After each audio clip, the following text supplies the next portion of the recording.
Assalamualaikum dan salam sejahtera. Saya Wan Muhammad Izzat Faris bin Wan Nazli dari kelas PT2 S27.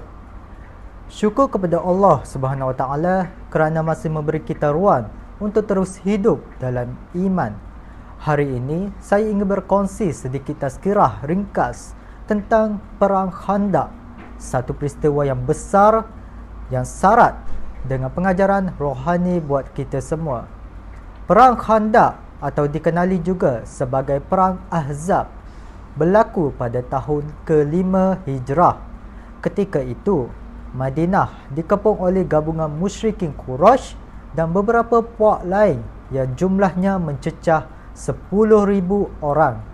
Sedangkan umat Islam hanya sekitar 3,000 sahaja.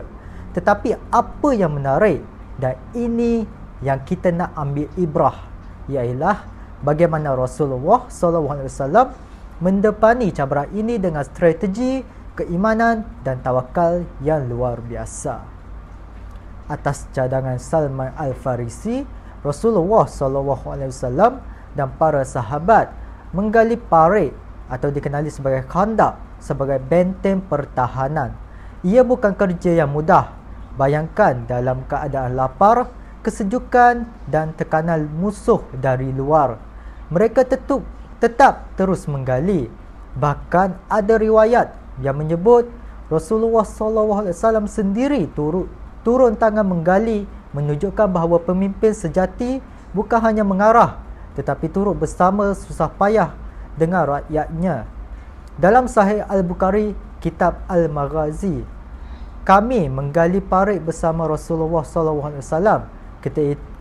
Ketika itu kami memindahkan tanah dengan tangan kami. Diriwayatkan oleh Anas bin Malik radhiyallahu. Antara nilai kerohanian yang besar dalam peristiwa ini adalah yang pertama, tawakal dan usaha jalan seiring. Rasulullah SAW tidak sekadar berdoa minta kemenangan, tapi juga merancang dan berusaha keras. Ini mengajar kita bahawa dalam kehidupan jangan hanya bergantung kepada doa, kita juga mestilah ikhtiar, rancang dan sabar.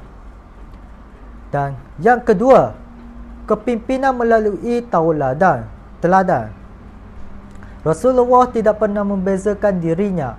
Baginda berpeluh, lapar dan penat seperti sahabat yang lain. Ini contoh akhlak pemimpin yang merendah diri dan menginsankan umatnya. Dan yang terakhir, bersatu ketika tertekan. Ketika diuji dengan musuh besar, umat Islam bersatu. Tidak ada masa untuk berpecah, bergaduh sesama sendiri. Hari ini kita juga perlu belajar untuk menyatukan hati, bukan cari salah bila kita diuji sebagai komuniti. Akhirnya, dengan izin Allah dan strategi yang bijak, musuh gagal menembusi Madinah. Bukan kerana bilangan tentera, tapi kerana iman, sabar dan perpaduan umat Islam waktu itu. Jadi, tuan-tuan dan puan-puan, dari perang Khandaq ini, marilah kita kuatkan iman, jangan putus asa bila diuji dan sentiasa yakin selagi kita bersama Allah, pertolongan itu pasti akan datang, walaupun dari jalan yang tak disangka. Itu sahaja perkongsian yang saya dapat berikan pada hari ini. Sekian, terima kasih.